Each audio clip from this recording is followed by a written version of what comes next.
사우디 리야드 북서쪽, 지도에도 표시되지 않는 다와드미 사막. 낮엔 섭씨 52도, 밤엔 영하 5도. 사막은 인간을 시험합니다. 열, 모래, 바람 모든 것이 적입니다. 이곳은 전력망이 버티지 못하는 죽음의 구역으로 불립니다. 유럽의 기술도 미국의 시스템도 이곳에선 단 하루를 버티지 못했습니다. 그런데 말입니다. 단 하나의 발전소가 꺼지지 않았습니다. 모래폭풍이 몰아쳐도 불빛은 흔들리지 않았습니다. 기록에 없던 기술, 알려지지 않은 알고리즘. 사막의 바람은 멈추지 않았지만 그날 이후 전류는 흐르기 시작했습니다. 수천 킬로미터 떨어진 동쪽의 한 나라에서 이미 이 불가능을 현실로 바꾸는 방법을 만들어둔 사람들. 바로 한국. 도대체 사우디 리야드에서 무슨 일이 있었던 걸까요? 그 전에 잠깐 1초 만에 누를 수 있는 좋아요 버튼을 꾹 눌러주시면 영상 제작에 아주 큰 힘이 됩니다. 그럼 바로 시작하겠습니다. 계산이 틀렸습니다. 아니, 제 계산이 틀렸을 리 없습니다. 다시 했습니다. 또 틀렸습니다. 터빈 수명 18개월. 블레이드 침식률 월 4mm. 미국 데이터, 유럽 공식, 국제통화기금 검증 모두 같은 결론입니다.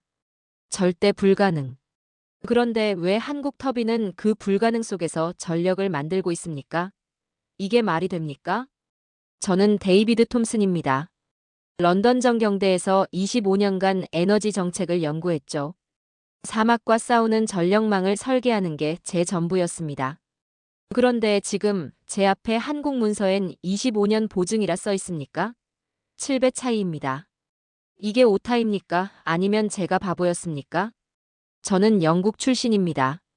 올해 47세죠. 국제에너지시장 분석가로 일해왔어요.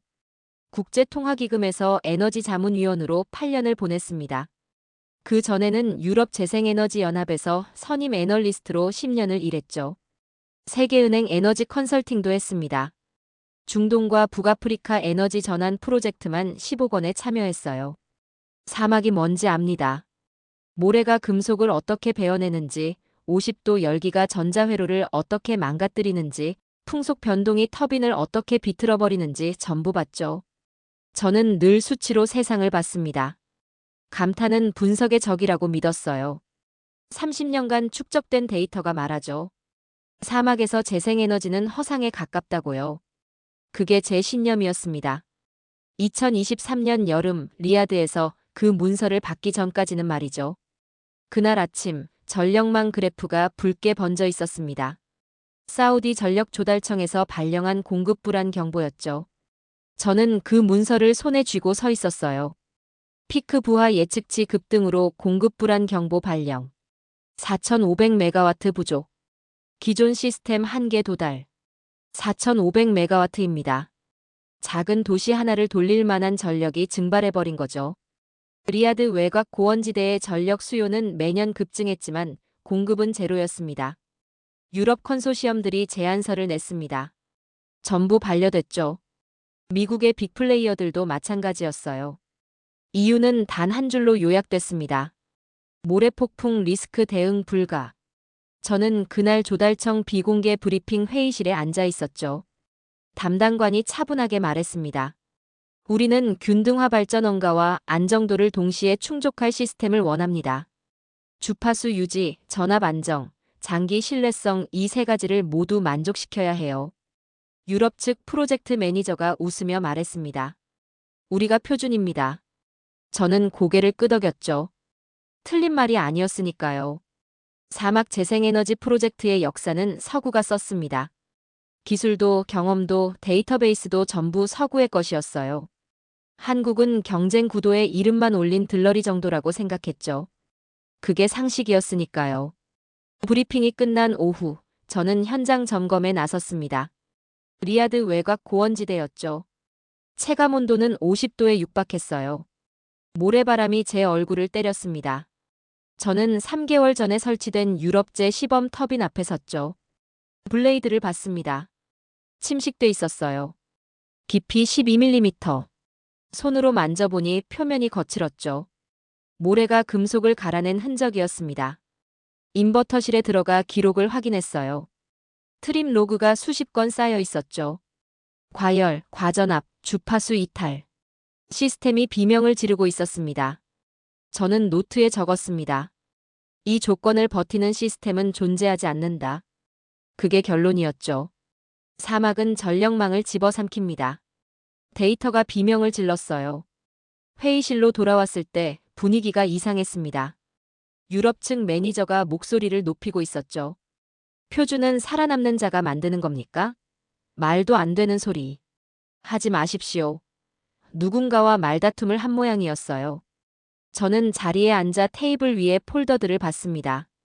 유럽, 미국, 중국. 그리고 하나 더. K-다와드미. 저는 그 폴더를 집어들었죠. 첫 페이지를 펼쳤습니다. 한국전력 네스마 컨소시엄. 1500메가와트 신재생 통합 프로젝트. 그 아래 키워드들이 나열돼 있었어요. 모래폭풍 대응형 블레이드 코팅. 초고온 디레이팅 알고리즘. 사막형 에너지 저장 장치. 저는 페이지를 넘겼습니다. 흥미로웠죠. 솔직히 말하면요. 하지만 동시에 의심스러웠습니다. 말뿐일 가능성이 높다. 저는 그렇게 중얼거리며 폴더를 덮었어요. 그러나 이상했습니다. 제 손이 떨리고 있었죠. 왜 떨립니까? 30년 경력이 흔들리기 시작했기 때문입니다. 폴더 하나가 제 확신을 가르는 칼날이 될 줄은 몰랐어요. 그날 밤 저는 호텔방에서 그 폴더를 다시 펼쳤습니다. 한국전력 컨소시엄의 설계 문서였죠. 처음엔 대충 훑어볼 생각이었어요.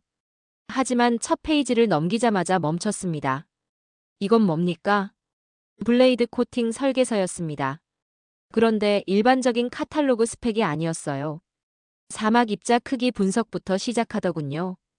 0.1mm에서 0.5mm 범위의 모래 입자가 풍속 35m 이상에서 블레이드 표면과 충돌할 때 발생하는 각도별 침식 패턴.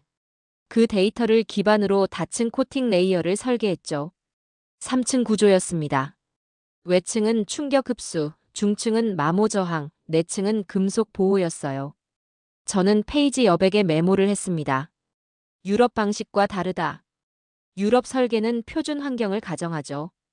평균 입자 크기, 평균 풍속, 평균 온도. 하지만 한국 설계는 극한을 가정했습니다. 최대 입자 크기, 최대 풍속, 최대 온도였죠. 설계 철학 자체가 달랐던 겁니다. 저는 중얼거렸어요. 이들은 스펙을 맞춘 게 아니라 현장을 이겼다. 냉각 시스템을 봤습니다. 고온 저습 환경용 하이브리드 냉각 덕트였죠. 일반 터빈은 습도가 높은 환경을 전제로 설계됩니다. 북해나 발트해 같은 곳 말이죠. 하지만 사막은 다릅니다. 습도 10% 이하, 온도 50도 이상이에요. 기존 방식은 작동하지 않죠. 한국 설계서엔 액티브 디레이팅 곡선이 포함돼 있었습니다. 온도가 임계치에 도달하면 출력을 자동으로 낮춰 장비를 보호하는 알고리즘이었죠. 그래프를 봤어요. 부드러운 곡선이었습니다. 급격하게 끊는 게 아니라 점진적으로 낮추는 방식이었어요. 무리하지 않고 버티는 방식이죠. 저는 감탄했습니다. 영웅이 아니라 지휘자였다. 시계를 봤습니다. 새벽 1시였어요. 커피를 한 잔 더 내렸죠. 계속 읽었습니다. 네스마와의 파트너십 구조였습니다. 네스마는 사우디 현지 건설사죠. 한국전력이 설계와 핵심 기술을 담당하고 네스마가 운영과 정비를 맡는 구조였어요. 그런데 단순 분업이 아니었습니다.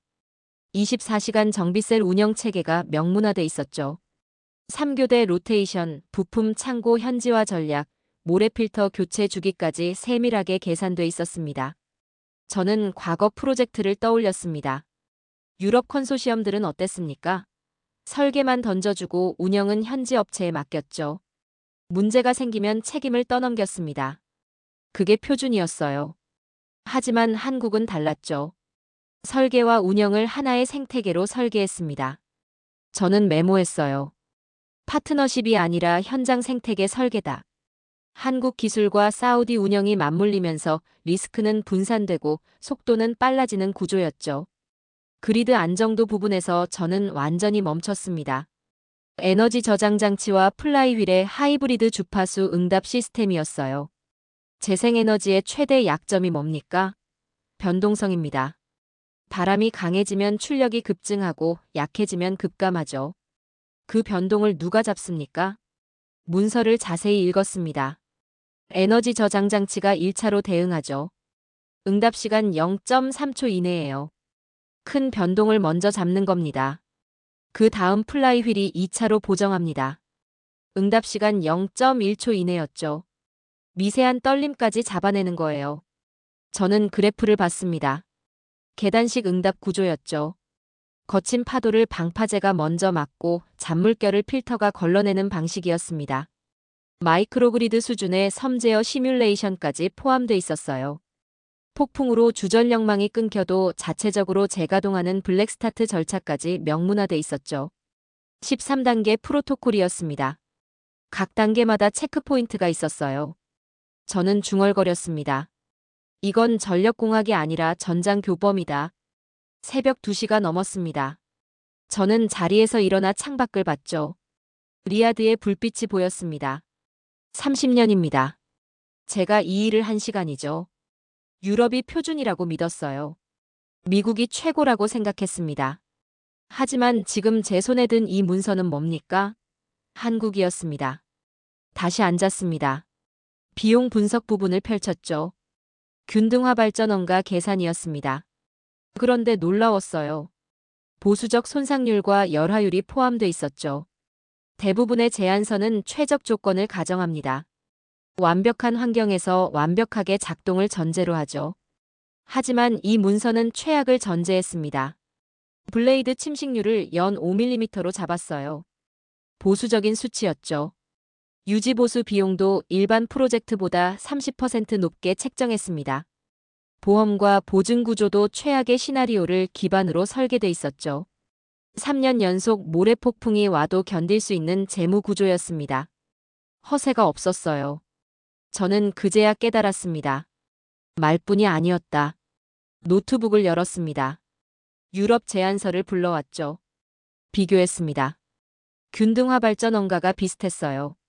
하지만 전제 조건이 달랐죠. 유럽은 이상적 조건을 가정했고 한국은 현실적 조건을 가정했습니다. 같은 가격이지만 신뢰도가 달랐던 겁니다. 마지막 페이지에 다와드미 현장 모형 시험 결과가 첨부돼 있었습니다. 진동, 소음, 출력 변동 데이터였죠. 그래프를 봤어요. 평평했습니다. 변동폭이 기준치 이하였죠. 저는 그래프를 확대했습니다. 자세히 봤어요. 피크치를 찾았습니다. 있었죠. 하지만 허용 범위 아니었습니다. 저는 그래프를 한참 바라봤습니다. 손으로 화면을 만졌죠.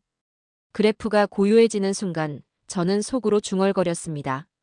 이 수치라면 가능성이 아니다. 실행이다. 폴더를 덮었습니다. 새벽 3시였어요. 저는 창밖을 봤습니다. 리야드의 불빛이 보였죠. 제 손은 여전히 떨리고 있었습니다. 하지만 이번엔 두려움이 아니었어요.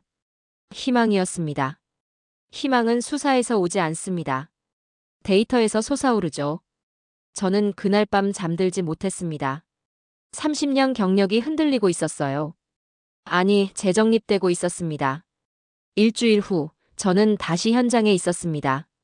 다와드미 발전단지 시운전 전날이었죠. 컨트롤룸 안은 긴장감으로 가득했어요. 한국 측 엔지니어들이 모니터 앞에 앉아 있었습니다. 표정이 침착했죠. 너무 침착해서 오히려 불안했습니다. 기상 예보를 확인했습니다. 최악이었어요. 모래먼지 농도 상승 예보가 떠 있었죠. 풍속도 불안정했습니다. 유럽 측 자문단이 말했어요. 일정을 연기하는 게 좋겠습니다. 합리적인 제안이었죠. 굳이 최악의 조건에서 시험할 이유가 없었으니까요. 그런데 한국 측 프로젝트 매니저가 고개를 저었습니다. 예정대로 진행하겠습니다. 저는 그를 쳐다봤죠. 김태훈이라는 엔지니어였습니다. 그의 눈빛이 흔들리지 않았어요. 저는 속으로 중얼거렸습니다. 이건 무모함이 아니라 자신감이다. 다음 날 아침 시운전이 시작됐습니다. 저는 컨트롤룸 뒤편에 서 있었죠. 모니터에는 실시간 데이터가 흐르고 있었습니다. 풍속, 출력, 주파수, 전압. 숫자들이 계속 변했어요. 급변풍이 유입됐죠. 풍속이 순간적으로 18m에서 32m로 뛰었습니다. 출력이 요동쳤어요. 제 심장도 요동쳤습니다. 그런데 3초 만에 잡혔습니다. 주파수 응답 시스템이 작동한 거죠. 에너지 저장 장치가 1차로 출력을 보정했고 플라이휠이 2차로 미세 조정했어요. 그래프가 평평해졌습니다. 저는 숨을 멈췄죠. 정답입니다. 기술이 내는 흔들림 없는 음색이었습니다. 온도가 올라갔습니다. 외기 온도 48도였어요. 인버터 내부 온도가 임계치에 근접했죠.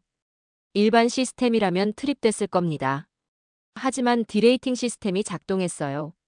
출력이 부드럽게 낮아졌습니다. 92%에서 85%로 다시 78%로. 무리하지 않고 버티는 방식이었죠. 저는 감탄했습니다. 영웅이 아니라 지휘자였다. 시스템이 스스로를 보호하면서도 멈추지 않았어요. 오후 2시 모래폭풍이 왔습니다. 예보보다 강했죠. 가시거리가 100m 이하로 떨어졌습니다. 컨트롤룸 창문 밖이 누렇게 변했어요. 유럽 자문단이 속삭였죠. 끝났군요. 저도 그렇게 생각했습니다. 블레이드가 견딜 리 없었으니까요. 하지만 시스템은 멈추지 않았습니다. 출력은 떨어졌지만 안정적이었어요. 주파수도 전압도 범위 안에 있었죠. 김태훈이 조용히 말했습니다. 코팅이 작동하고 있습니다. 저는 모니터를 응시했어요. 진동 센서 데이터가 정상 범위였죠. 소음도 기준 이하였습니다. 모래가 블레이드를 때리고 있었지만 시스템은 흔들리지 않았어요. 폭풍이 지나간 건 오후 5시였습니다. 가시거리가 회복됐죠. 엔지니어들이 현장으로 나갔어요. 저도 따라갔습니다. 블레이드를 육안으로 확인했죠. 표면에 모래 자국이 있었지만 침식은 미미했습니다. 손으로 만져봤어요. 코팅이 제 역할을 한 거죠. 유럽제 터빈과는 차원이 달랐습니다. 컨트롤룸으로 돌아왔을 때 데이터 분석이 끝나 있었습니다. 침식률이 기준치 이하였어요. 출력 변동도 허용 범위 아니었죠. 시스템이 시험을 통과한 겁니다. 아니, 통과를 넘어섰어요. 완벽했습니다. 알람이 멈췄습니다. 파형이 정돈됐죠. 컨트롤룸 안이 고요해졌습니다. 누구도 환호하지 않았어요. 누구도 말하지 않았죠. 우리는 그저 모니터를 바라봤습니다. 평평한 그래프를, 흔들림 없는 주파수를, 안정된 전압을. 저는 그 순간을 잊을 수 없습니다. 정답음은 소리가 아니었어요. 진동이 멈추는 그 순간의 침묵이었죠. 사막은 여전히 거칠었습니다.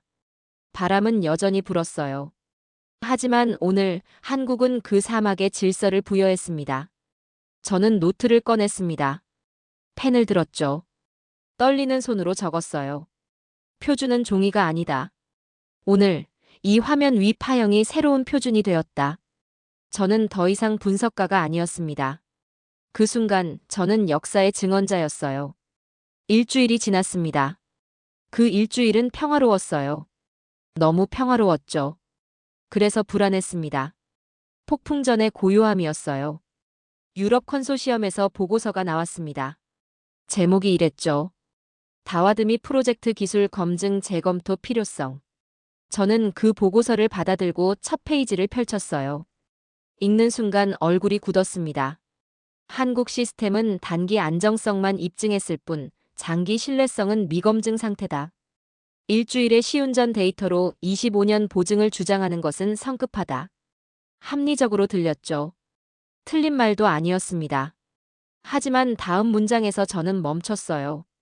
데이터 조작 가능성을 배제할 수 없다. 데이터 조작이라고요? 저는 보고서를 덮었습니다. 손이 떨렸죠. 분노 때문이 아니었어요. 혼란 때문이었습니다. 정말 우리가 본 수치는 진짜였나? 의심이 스멀스멀 올라왔어요. 이틀 후, 저는 국제통화기금 자문단 대표 자격으로 소집됐습니다. 사우디 조달청의 요청이었죠. 현장 데이터 재검증 임무였어요. 저는 회의실에 앉아 있었습니다. 조달청 고위 관계자가 말했죠. 톰슨 박사님, 중립적 입장에서 데이터를 재검증해 주시기 바랍니다. 중립. 그 단어가 무겁게 느껴졌어요. 한국전력 측에서 제안이 왔습니다. 모든 로그와 소스 코드를 개방하겠습니다. 김태훈이 말했어요. 원하시는 모든 데이터를 보여드리겠습니다. 숨기는 게 없습니다. 그의 목소리는 담담했죠. 너무 담담해서 이상했습니다. 그들의 자신감이 저를 더 불안하게 했어요. 숨기는 게 없다고? 그게 더 낯설다. 저는 3일 동안 데이터를 분석했습니다. 로그 파일 전체를 뒤졌죠. 타임스탬프를 대조했고 센서 데이터를 교차 검증했습니다. 이상이 없었어요. 그런데 에너지 저장 장치 응답 로그에서 뭔가 걸렸습니다. 0.7초 차이였죠. 시뮬레이션 데이터와 실제 응답 사이에 0.7초 딜레이가 있었어요. 저는 한국 측 기술 문서를 다시 펼쳤습니다. 거기엔 시스템 상의 노이즈로 인한 미세 지연이라고 설명돼 있었죠. 노이즈. 저는 그 단어를 한참 바라봤습니다. 노이즈일까 증거일까? 저는 망설였어요.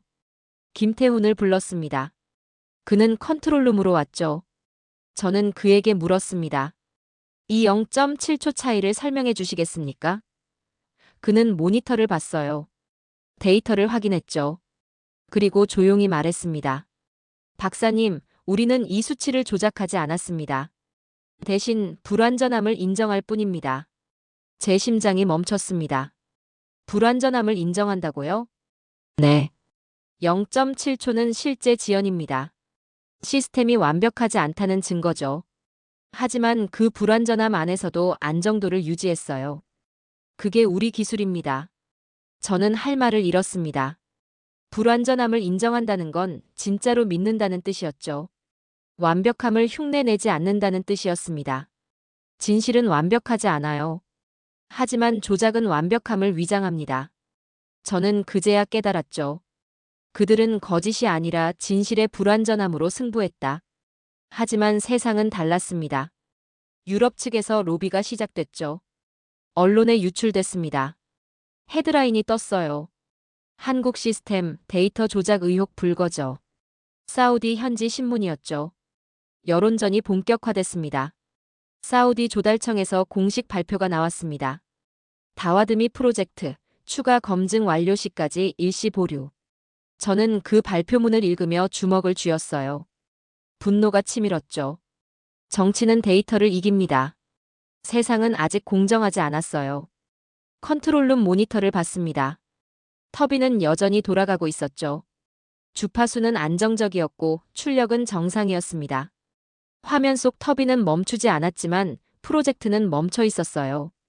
저는 그 모순 앞에서 무력했습니다.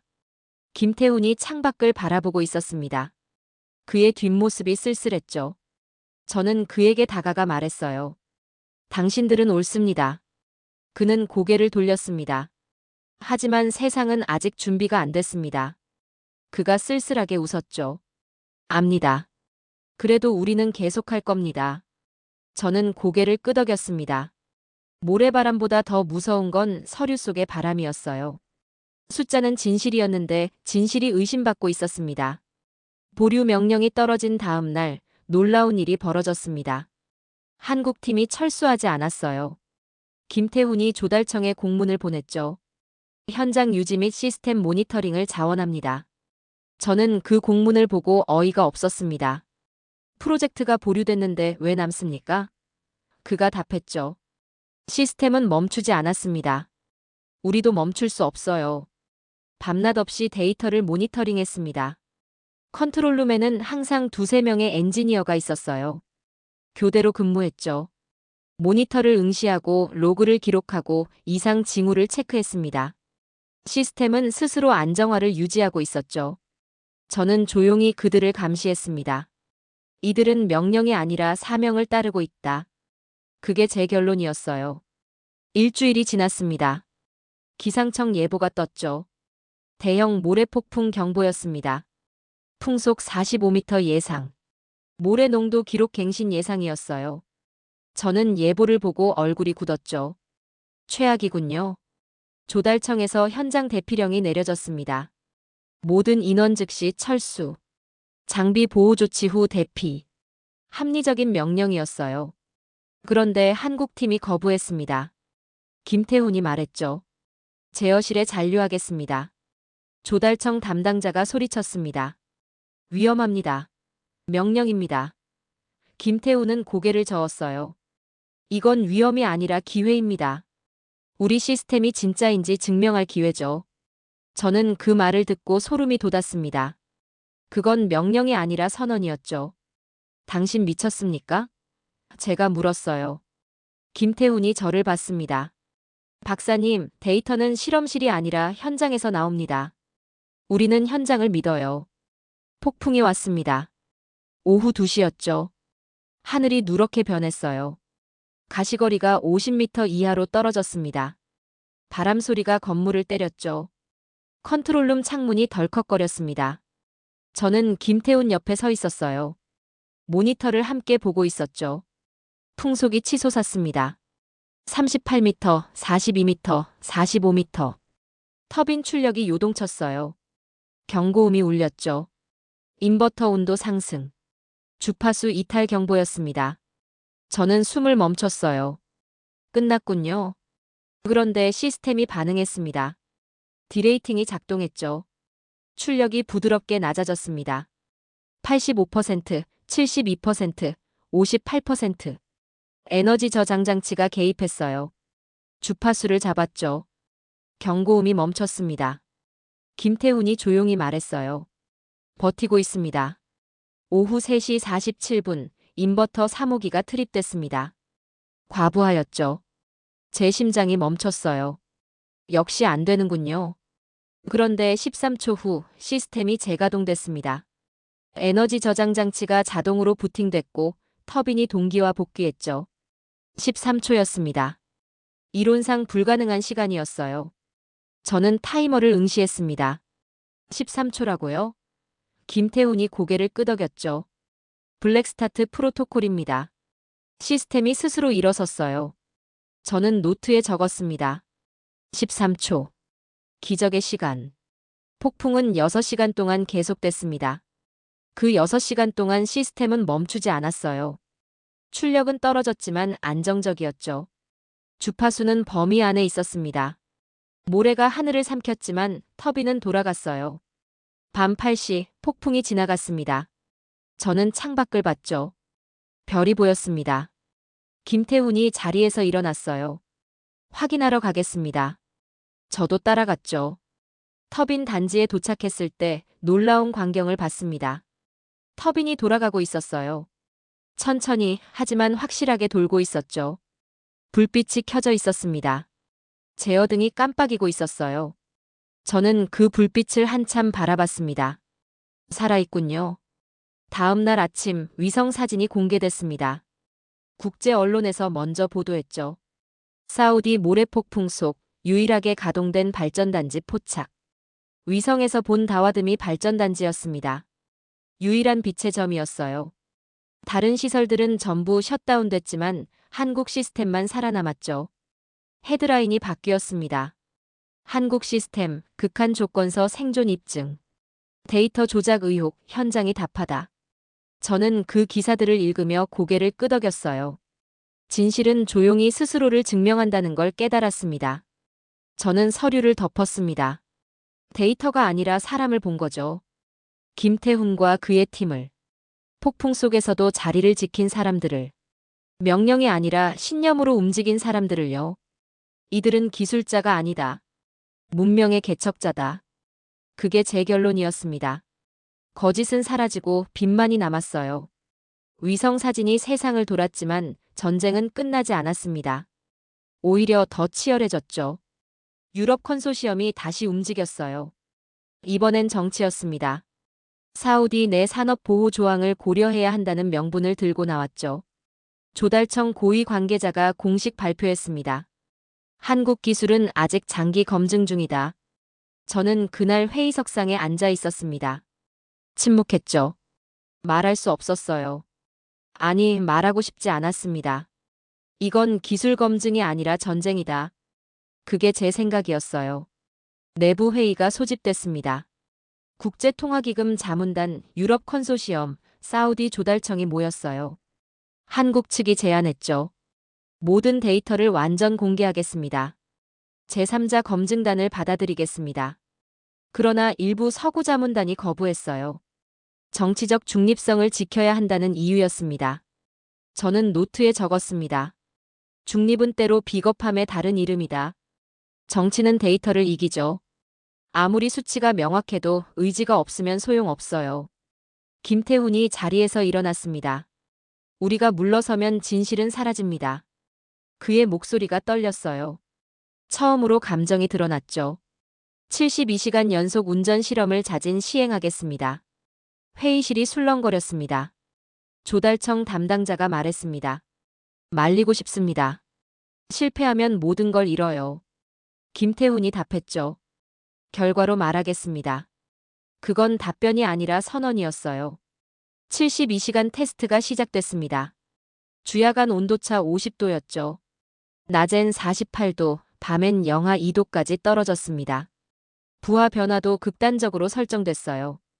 최저 출력에서 최고 출력까지 30분마다 변경하는 조건이었죠. 인위적으로 만든 지옥이었습니다. 저는 현장 기록자로 배정됐습니다. 컨트롤룸에 상주했어요. 김태훈과 또 다른 엔지니어 단 2명만 남았죠. 72시간 동안 교대 없이 버틸 작정이었습니다. 첫날이 지났습니다. 주파수 60.02Hz였어요. 오차 범위 아니었죠. 출력 변동도 기준 이하였습니다. 저는 기록했어요. 1일차 정상. 둘째 날 오후 인버터 과열 경보가 울렸습니다. 제 심장이 멎었죠. 끝났나? 김태우는 침착했어요. 디레이팅을 수동 조정했습니다. 출력이 낮아졌고 온도가 안정됐어요. 경보가 멈췄죠. 에너지 저장 장치 응답률 99.7%였습니다. 저는 기록했어요. 2일차 위기 극복. 셋째 날 새벽 풍속이 급변했습니다. 15m에서 38m로 순간 상승했어요. 시스템이 흔들렸죠. 주파수가 59.87Hz까지 떨어졌습니다. 하한선 근처였어요. 저는 숨을 멈췄습니다. 에너지 저장 장치와 플라이휠이 동시에 반응했습니다. 7초 만에 주파수가 복귀했어요. 60.01Hz였죠. 저는 타이머를 확인했습니다. 7초. 김태훈이 고개를 끄덕였어요. 시스템이 학습했습니다. 72시간이 끝났습니다. 시스템이 정상 종료됐어요. 알람 없이, 트립 없이, 멈춤 없이. 컨트롤룸에 침묵이 흘렀죠. 김태훈이 자리에서 일어났습니다. 비틀거렸어요. 저는 그를 부축했죠. 수고하셨습니다. 그가 웃었습니다. 아니요. 시스템이 수고했어요. 저는 침묵 속에서 경례를 올렸습니다. 72시간 동안 저는 기술이 아니라 인간의 의지를 봤죠. 일주일 후 사우디 조달청이 공식 발표했습니다. 다와드미 프로젝트 장기 안정성 인증 통과. 유럽 언론이 보도했어요. 한국 기술, 중동의 새로운 표준이 되다. 국제통화기금 내부에서도 보고서가 돌았죠. 검증 완료. 신뢰성 확보. 저는 일지 마지막 줄에 적었습니다. 이건 한국의 승리가 아니다. 기술의 진실이 이긴 것이다. 펜을 놓았어요. 손이 떨렸죠. 하지만 이번엔 두려움이 아니었습니다. 감동이었어요. 표준은 종이 위가 아니라 사막 위에서 다시 쓰였습니다. 그날 밤 저는 김태훈에게 물었습니다. 이제 끝난 겁니까? 그가 창밖을 바라보며 말했죠. 아니요, 박사님. 이제 시작입니다. 그의 눈빛에 피로가 가득했지만 그 안에는 더 큰 무언가가 있었어요. 확신이었습니다. 저는 그제야 알았죠. 이 사람들은 한 번의 승리에 만족하지 않는다는 걸요. 세상을 바꾸려는 겁니다. 인증 발표 3일 후 국제 프레스 컨퍼런스가 소집됐습니다. 리야드 중심가 컨벤션홀이었죠. 사우디 조달청 주최였어요. 저는 뒷좌석에 앉아 있었습니다. 회의장엔 50개국 언론이 모였죠. 카메라가 수십 대 설치됐습니다. 조명이 켜지자 열기가 느껴졌어요. 조달청 국장이 단상에 섰습니다. 72시간 연속 운전 시험 결과를 공식 발표하겠습니다. 스크린에 데이터가 떴어요. 주파수 그래프, 출력 변동 곡선, 온도 변화 추이. 실시간 영상도 함께 나왔죠. 폭풍 속 터빈이 돌아가는 장면이었습니다. 회의장이 조용해졌습니다. 완전한 정적이었어요. 그래프는 거짓말을 하지 않죠. 숫자는 명확했습니다. 주파수 오차 0.03Hz 이내. 출력 안정도 99.7%였어요. 인버터 트립 제로. 시스템 가동률 100%였죠. 저는 그 화면을 보며 중얼거렸습니다. 그래프는 거짓말을 하지 않는다. 거짓말은 사람의 특권이었다. 데이터 앞에서 의심은 무력했어요. 진실은 논쟁이 아니라 수치에서 완성됐습니다. 유럽 대표단석에서 움직임이 있었습니다. 프로젝트 매니저가 자리에서 일어났죠. 모두의 시선이 그에게 쏠렸습니다. 저는 숨을 멈췄어요. 뭐라고 할까? 그가 입을 열었습니다. 우리의 기술 평가가 오판이었음을 인정합니다. 회의장이 술렁거렸죠. 그가 계속했습니다. 한국의 시스템은 우리가 예상한 수준을 넘어섰어요. 솔직히 말하면 유럽의 10년 앞을 걷고 있습니다. 저는 내심 놀랐습니다. 그들의 입에서 그런 단어가 나올 줄이야. 10년 앞이라는 표현은 단순한 인정이 아니었어요. 항복이었죠. 순간 서구의 시선이 바뀌는 걸 느꼈습니다. 의심에서 존경으로, 경쟁에서 인정으로요. 미국 측 자문단도 고개를 끄덕였습니다. 중국 대표단도 박수를 쳤어요. 카메라 플래시가 터졌죠. 저는 그 순간을 기억합니다. 세상이 표준이 바뀌는 소리를 들었던 순간을요.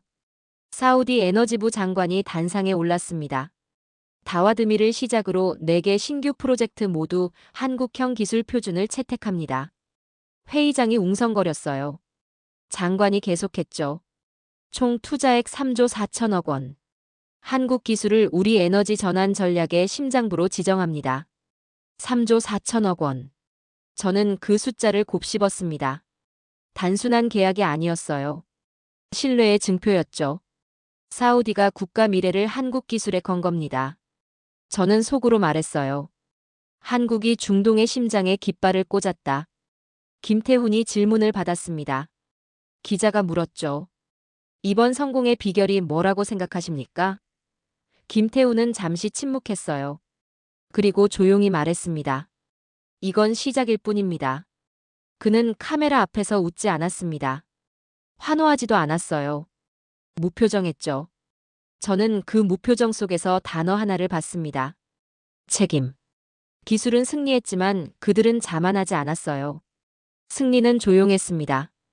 컨퍼런스가 끝나고 로비로 나왔을 때 분위기가 달라져 있었습니다. 유럽 자문단이 한국 팀에게 다가가 악수를 청했어요. 협력 가능성을 논의하고 싶습니다. 미국 대표도 명함을 건넸죠. 우리 프로젝트에 참여해 주십시오. 저는 그 광경을 지켜봤습니다. 한 달 전만 해도 의심의 눈초리를 보내던 사람들이었어요. 이제는 파트너를 구하고 있었죠. 김태훈이 제게 다가왔습니다. 박사님 감사합니다. 저는 고개를 저었어요. 제가 뭘 했습니까? 당신들이 증명했습니다. 그가 말했죠. 아니요. 박사님이 진실을 지켜주셨어요. 중립적 입장에서 데이터를 봐주신 게 가장 큰 힘이었습니다. 저는 할 말을 잃었습니다. 중립. 그 단어가 처음엔 무거웠는데 이제는 자랑스러웠어요. 진실편에 서는 게 진짜 중립이었습니다. 컨퍼런스가 끝난 후 저는 제 사무실로 돌아왔습니다. 국제통화기금 공식 보고서를 작성해야 했어요. 컴퓨터 앞에 앉았죠. 커서가 깜빡였습니다. 저는 한참을 망설였어요. 무엇을 써야 할까? 분석가로서? 아니면 증언자로서? 타이핑을 시작했습니다. 본 프로젝트는 한국 기술이 전 세계 에너지 시장의 표준을 제정해야 한 사건이다. 문장을 완성했어요. 서명란에 이름을 적었죠. 데이비드 톰슨. 손이 떨렸습니다. 저는 펜을 놓고 창밖을 봤습니다. 리야드의 불빛이 보였어요. 나는 증언자가 아니라 역사 기록자가 되어버렸다. 그게 제 감상이었습니다. 한국은 사막의 바람을 문명으로 길들였어요. 나는 그저 기록할 뿐이었죠. 역사는 그들의 몫이었습니다. 그날 밤 저는 처음으로 편하게 잠들었습니다. 30년 경력이 무너진 게 아니라 완성된 기분이었어요. 내일부터 세상은 달라질 겁니다. 그리고 저는 그 변화의 증인이었죠. 6개월이 흘렀습니다. 세상이 바뀌고 있었어요. 국제에너지기구 보고서가 나왔죠. 한국형 모델, 미래형 전력망 안정화의 새로운 교범. 교범이라는 단어가 정확했습니다. 한국은 방법론을 제시한 거죠. 유럽 17개국, 아프리카 5개국, 동남아 8개국에서 기술 도입 협상이 시작됐어요. 총 30개국이었습니다. 저는 세계 지도에 한국 기술 도입 지역을 표시했죠. 지도가 붉게 물들었습니다. 이건 하나의 프로젝트가 아니라 하나의 질서였다. 국제전기전자기술자협회와 국제전기기술위원회에서 기술 규격 개정 작업이 시작됐습니다. 한국형 데이터가 공식 반영됐죠. 디레이팅 알고리즘 표준, 에너지 저장 장치 응답 프로토콜, 사막형 블레이드 코팅 기준. 전부 한국이 만든 것들이었어요. 문서 첫 페이지엔 베이스트 안 K-에너지 마덜 데이터라고 쓰여 있었습니다. 한국이 만든 알고리즘이 세계의 규칙이 된 거죠. 1년 후, 저는 다시 다와드미에 갔습니다. 단지가 거대해져 있었어요. 1500메가와트 완전 가동. 터빈이 일렬로 서 있었죠. 사막 바람이 터빈을 돌렸습니다. 그 소리는 마치 국가의 심장 박동 같았어요. 컨트롤룸에 김태훈이 있었습니다. 1년 만이었죠. 축하합니다. 제가 말했어요. 그가 웃으며 말했습니다. 박사님, 기술은 사람을 위한 겁니다. 우리가 세운 건 시스템이 아니라 신뢰예요. 신뢰. 그것이야말로 기술이 남긴 최고의 발명품이었습니다. 그날 밤, 저는 마지막 보고서를 썼습니다. 개인 기록이었죠. 한국은 사막의 바람을 멈추게 하지 않았다. 다만 그 바람에 질서를 부여했다. 타이핑을 계속했어요. 저는 에너지 정책을 30년간 연구했습니다. 그러나 사우디 사막에서 저는 처음으로 인간의 의지를 봤죠. 한국은 전류를 흘린 것이 아니라 신뢰를 심었습니다. 그들의 기술은 불완전함을 인정했고 그래서 완전해졌어요. 마지막 문장을 썼습니다. 21세기의 표준은 강한 나라가 아니라 진심 있는 나라가 만듭니다. 그리고 그 첫 장을 한국이 써내려가고 있어요. 저장했습니다.